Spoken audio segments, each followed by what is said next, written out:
What's up, everybody? Welcome to Podcast Now. I'm Alex, and in this video, I want to talk about God of War Ragnarok's release date. I mean, I saw the news almost immediately, but bad timing. Obviously, I'm on vacation. My grandparents were visiting today, so I had to push off this video until now. But oh, thank God, right? Thank God we honestly we get the release date. I mean, it's a great feeling. It's a good day. I mean, it's a little weird of a day, right? A Wednesday. This is pretty darn rare, and I really do think they kind of did it only because of what Odin's Day, right? Is the tweet that they put out. I really feel like that's the only kind of reference or the only reason why they chose to do it that day. I mean, they easily could have done it the 10th. They could have even done it the 11th. Any of those days in that week, I think would have been perfectly fine. Maybe they were afraid of the 11th because of Starfield. Console Warriors Online would have made that connection, and maybe rightfully so. They would have made that connection as Sony taking a dig into Microsoft. So maybe they just didn't want to do that. Then they saw, the 9th has, obviously some sort of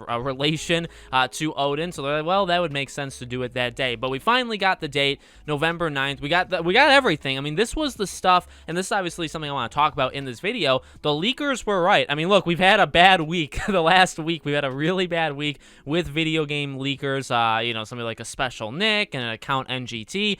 People retiring, people's names tarnished forever. But these, this thing that just happened. I mean, Jason Schreier, Tom Henderson. I mean, they're absolutely right? Can we say that after a really bad week for certain leakers online, other certain leakers had a really good week this week? I really feel, and this, it's somewhat annoying, but it's also like, well, at least we got the date, so it's no big deal. I mean, this easily was ready for Thursday. I mean, like Jason Schreier kind of said that, right? Everybody kind of assumed that was in that circle that they're ready to go. They're ready to just hit the button and post these things online, and they just didn't do it. And they easily could have just done it to make the snitch look bad, to make Jason Schreier look, which, as I've said, any day Jason Schreier looks bad is a fine day for me. But, I think, honestly, that's why Sony did something like that, was just to make some of these leakers look bad. But the thing is, you announced the release date 6 days after everybody was saying you were going to. It's still so close enough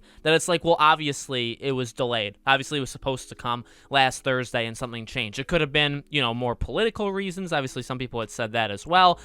Certain things overturned, we'll just say, for YouTube purposes, right? It could have been because of that. But we got the date, and we didn't have to wait through July, through August, through all this stuff, which is really, really good. So I'm really happy about that. And again, it's a good time. You have distance between all the other November games. We talked a lot about that, right? The rumor for Need for Speed being the 4th, the rumor for Skull and Bones being the 8th. That's very annoying for Skull and Bones and for me. Like, I know the people that are going to play Ragnarok are going to play it, including myself, but that really, like in my example or my case, Skull and Bones is immediately getting pushed aside, right? If I play it a day, if I play it 2 days, but that's kind of it, and then I'm playing God of War Ragnarok. So that may hurt Skull and Bones, but, we'll see. It's a different genre of games altogether, but I think it's a good spot. It's away from the, the avalanche of October games.